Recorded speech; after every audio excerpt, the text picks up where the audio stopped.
সন্ধ্যার দিকে একটু মোবাইল দেখতে দেখতে চলে আসলো আমার সামনে পাস্তার একটা ভিডিও, তাই আমারও খেতে ইচ্ছে করলো খুবই পাস্তা। তাই দেরি না করে ঝটপট করে পাশের দোকান থেকে নিয়ে আসলাম পাস্তা।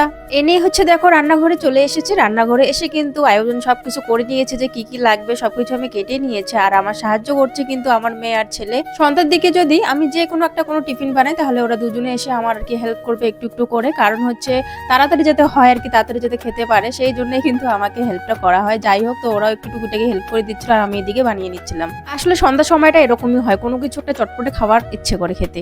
আর আমার মনে হয় অনেকেই পছন্দ করে এরকম সন্ধ্যার সময় চটপটে খাওয়ার খেতে। একটু ঝাল ঝাল করে পাস্তাটা বানিয়ে নিবো আর সবাই মিলে কিন্তু সন্ধ্যার টিফিনটা জমিয়ে খাবো। তোমাদের কার কার সন্ধ্যার টিফিন হয়ে গেছে অবশ্যই কিন্তু কমেন্টে জানাবে বন্ধুরা। আমি কিন্তু রান্না বান্না খড়ি দিয়ে করি, তোমরা জানো প্রত্যেকে। তো রান্না বান্না তো খড়ি দিয়ে করি, তবে টুকিটাকি জিনিসগুলো যখন করতে হয় তখন কিন্তু আমি উনুনে রান্না করি না, তখন কিন্তু আমি গ্যাসে রান্নাটা করে থাকি। এখানে কিন্তু আমি দু রকমের সস দিয়েছি। এই যে দেখো আমার কিন্তু হয়ে গেছে পাস্তা রেডি।